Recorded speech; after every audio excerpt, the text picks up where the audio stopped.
Okay, it's going to be a review of Survivor Series 1989. So we got Survivor Series coming up in a few weeks. We got the return of War Games. It looks like it's not going to be Raw versus SmackDown. It looks like you're not going to get that.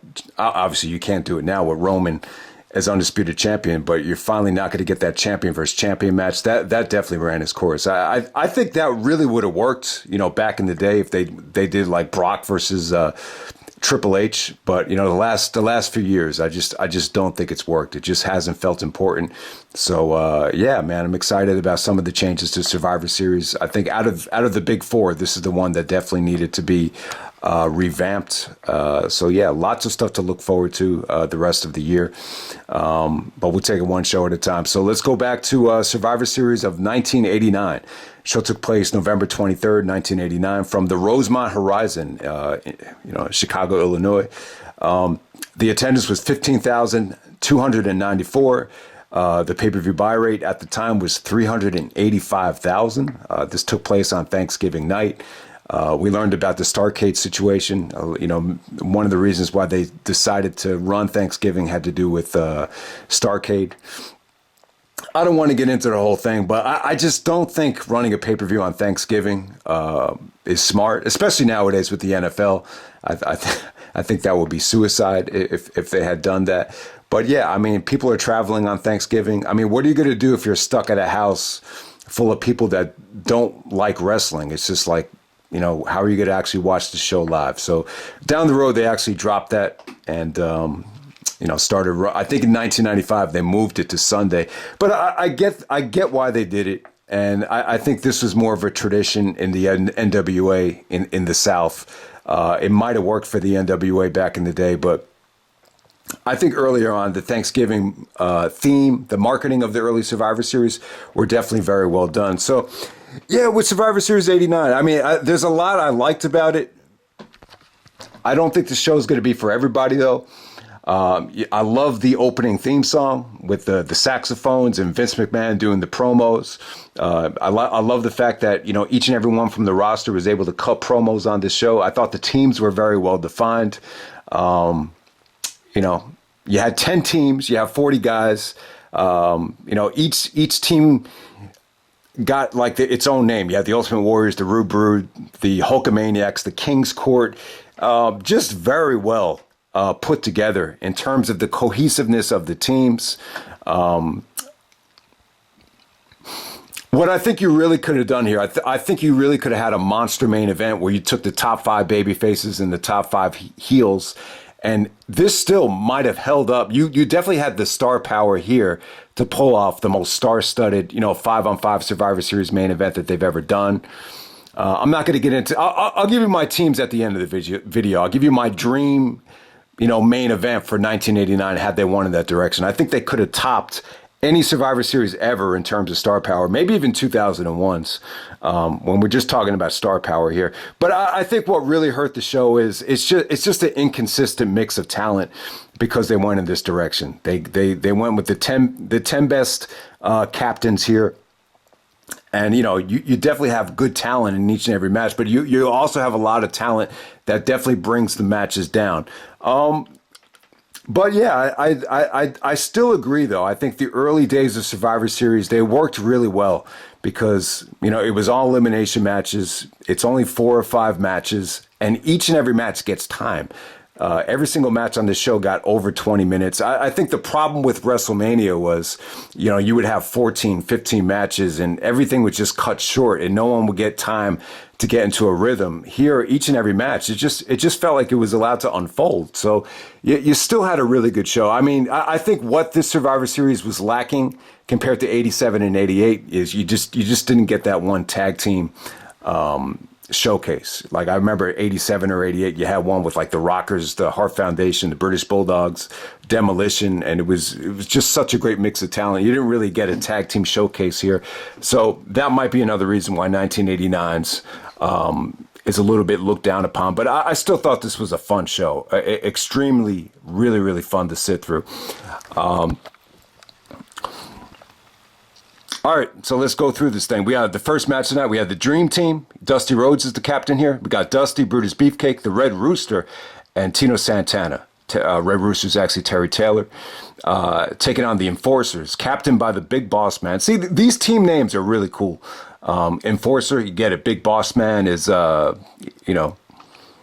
is the law, so it definitely makes sense. Big Boss Man, Bad News Brown, Rick the Model Martel, who looks jacked here, and the Honky Tonk Man. Yeah, man, the opening match right here, I thought this was solid. It was definitely not the best match of the night. Definitely not the worst either. I'll tell you, Big Boss Man really came to play. I mean, Boss Man at the time was really fat, really sweaty, but he moved great for a guy that size. He really did. He really moved very well. The crowd popped huge when Beefcake actually pinned the Honky Tonk Man. Bad News Brown, his gimmick was that he was a loner. He couldn't get along with anybody. I think Bossman actually hit him by accident, and then he just left them for dead. So that really stands out here. I mean, Dusty was cool. You learn about how, Dusty, the polka dot era for Dusty, I think even Cody said this was the most profitable time for the Rhodes family. Like, he made more money in this run than any other run.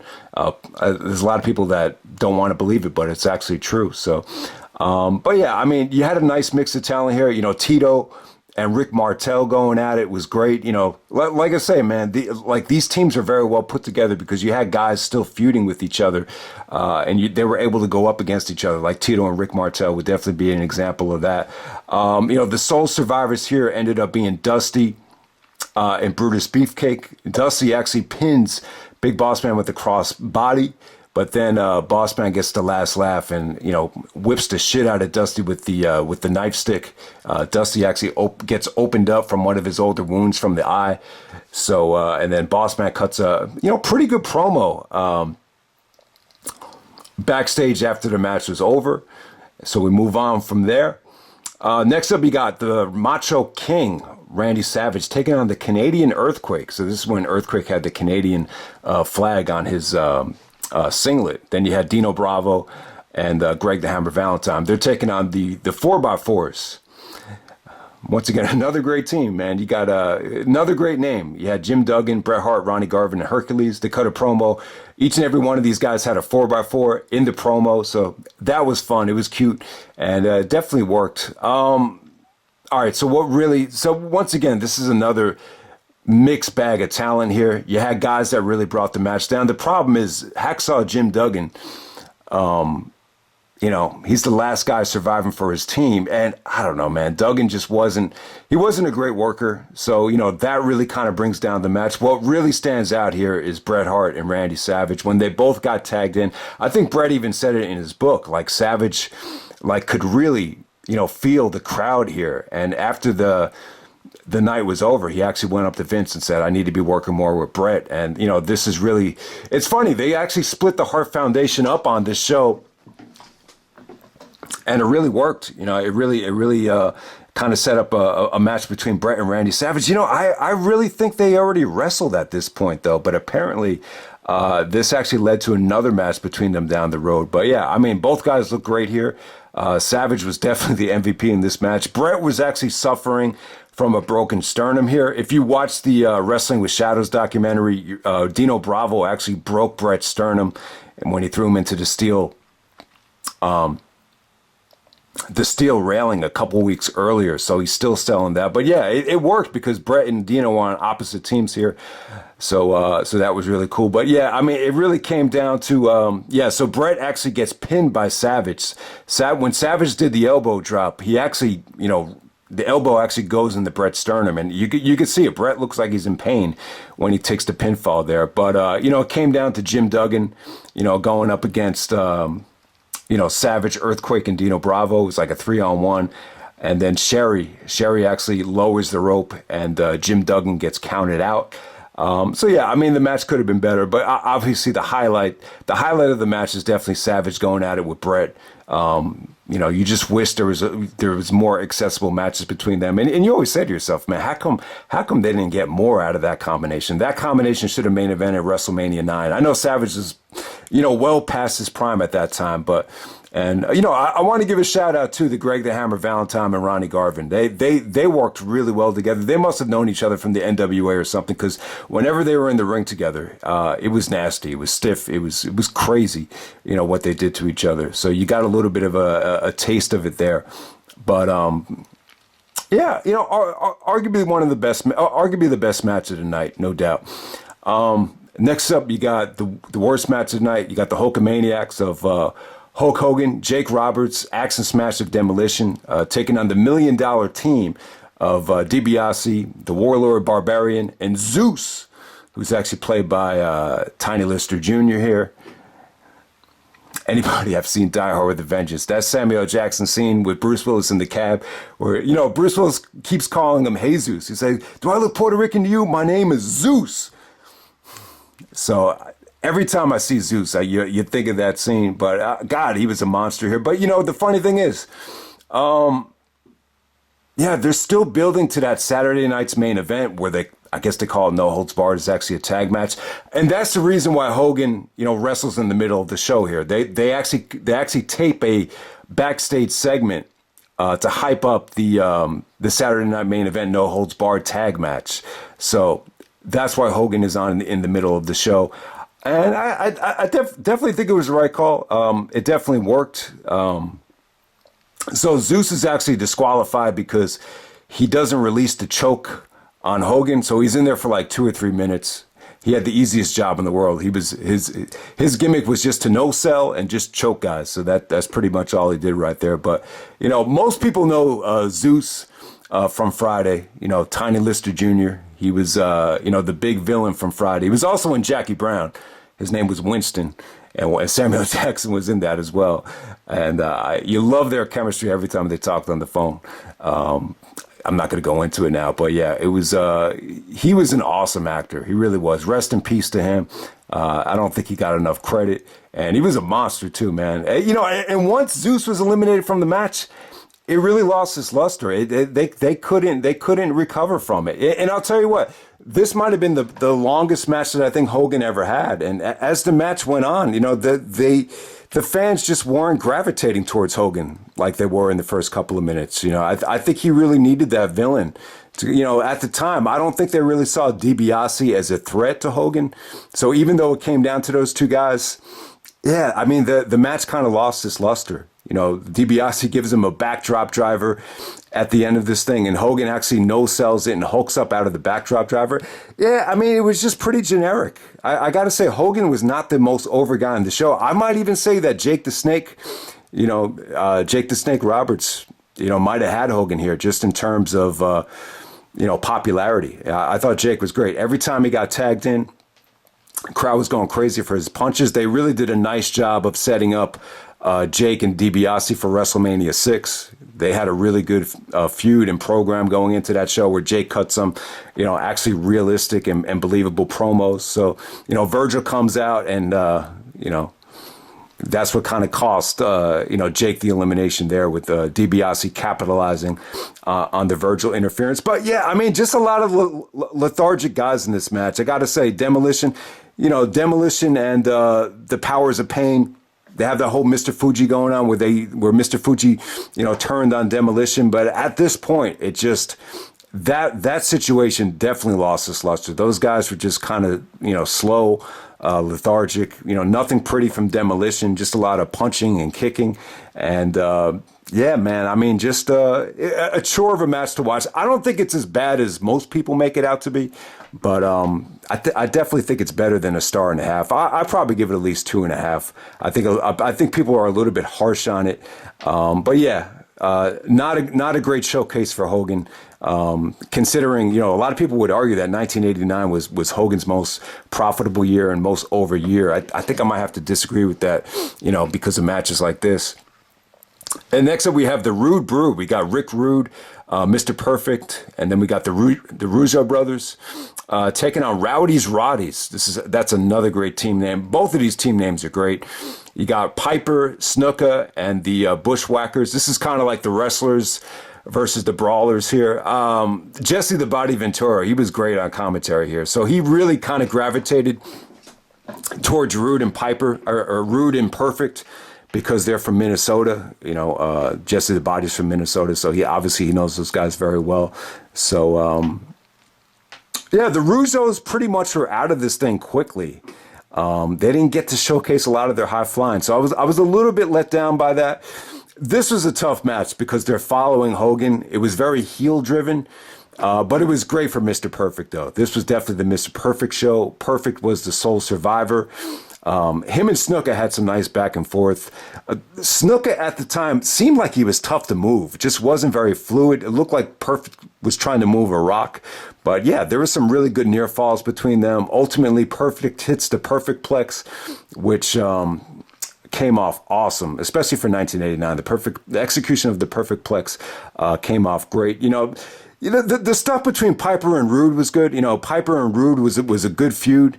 I thought there was a lot to like about the tension there, but once they started brawling, the crowd was going crazy. But they took it a little bit too far, and they both got counted out.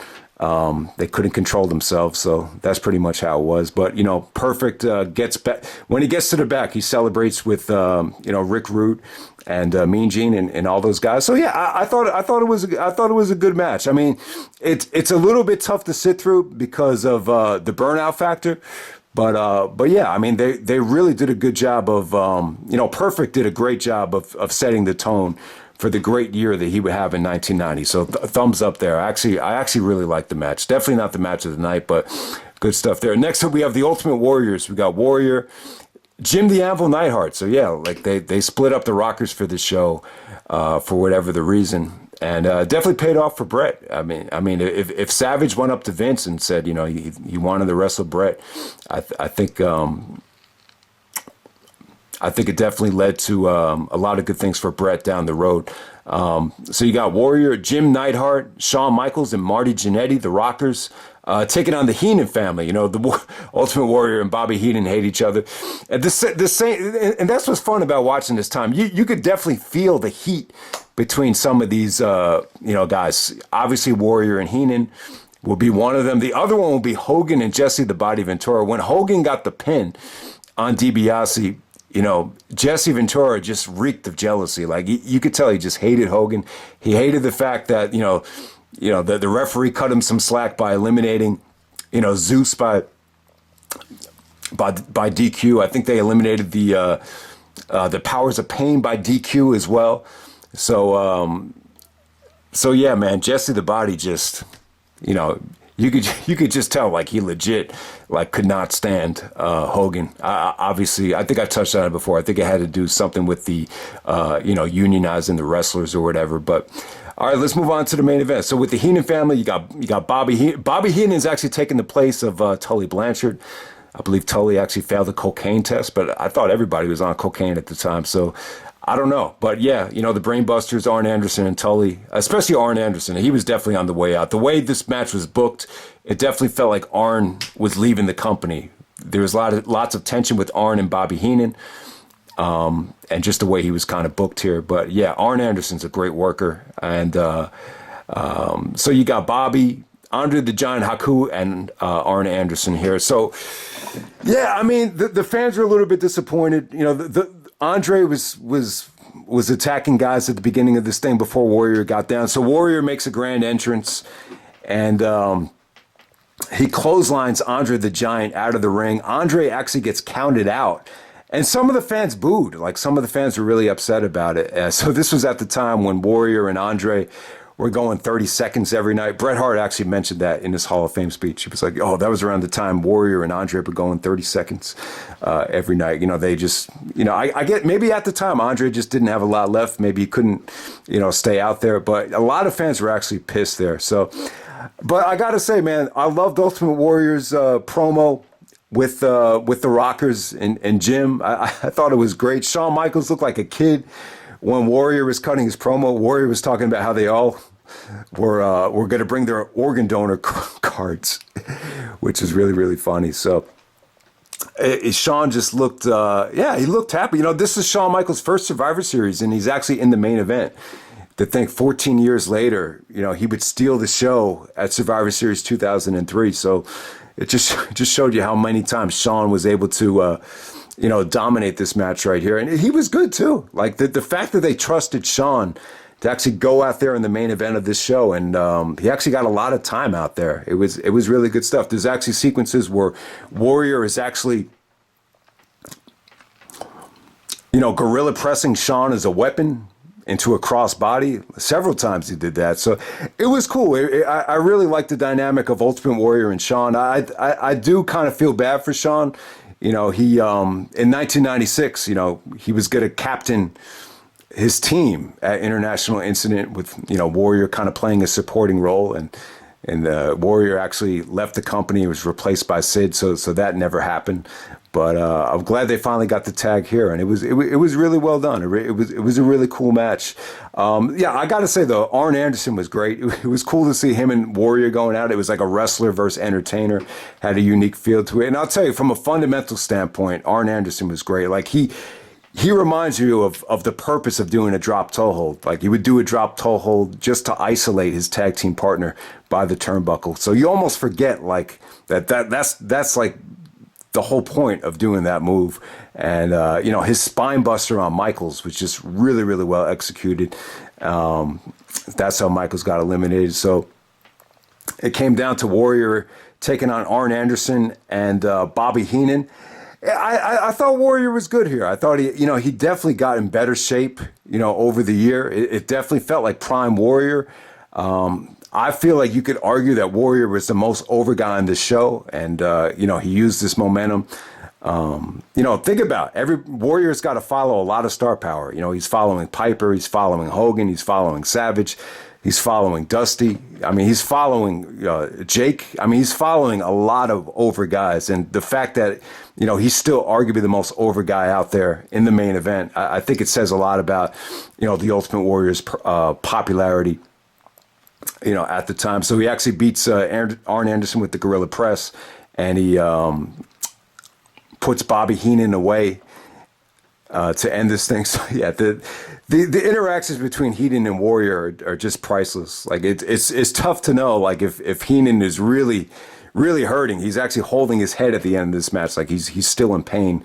But that's how stiff Warrior was with Bobby Heenan. So it was a fun match. But nothing on this show was great. I know a lot of people that grew up during the early days of Survivor Series. They're very sensitive about defending these old school Survivor Series. But when you look at this show from a star rating standpoint, it just doesn't hold up the way a show like Survivor Series 2002 would hold up. But it's a different time, different era. I think with this show right here, it just has a really nice feel to it with the the team captains, the team names, just the cohesiveness of the teams. It was just very, very well put together. I mean, some teams were more well put together than others, but even a team like the Ultimate Warriors, it felt a little bit random. But the theme was there's a bunch of young guys, and Shawn just looked like such a he looked like a little kid during the Ultimate Warriors promo. So even if the teams weren't that cohesive, some of the promos actually did save the show. Great presentation, great packaging. I thought Vince was awesome on the intros here. So there's definitely a lot to like about this show. This is not one of the weaker Survivor Series. But I'll give you this. This would have been my dream main event for the show if they were able to have a 5-on-5 teams with the best teams on it. And I still think this might still hold up as the most star power ever in a Survivor Series main event. So my babyface team, it will be Hogan, Warrior, Roddy Piper. I'm going to go with Bret. I'm going to go with Bret Hart. And then I'm going to go with the American Dream, Dusty Rhodes. Those would be my 5 big baby faces. The 5 heels, I think you got to go with Andre. I think you got to go with Ravishing Rick Rude. You got to go with Ted DiBiase as And then you got to, yeah, Savage was a heel at the time, so you got to go with Savage. And, God damn. And I'm going to go with Mr. Perfect. I'll go with Perfect over Big Boss Man at 5. So, yeah, that would have been a star-studded 5-on-5 Survivor Series main event. But the problem is, you know, they went with 10 different captains. And when you do that, you're bringing in the Bushwhackers. And then you're bringing in, let's see, you're bringing in a guy like Hercules. And you're bringing in Bad News Brown. I mean, Bad News Brown's a good heel. And then, you know, you got guys like Zeus out there. And I just thought Demolition, you know, they didn't have a great night. So it's a mixed bag of talent. But overall, this is a really fun show. So that's pretty much it, guys. That's Survivor Series 1989. And I'm out. All right.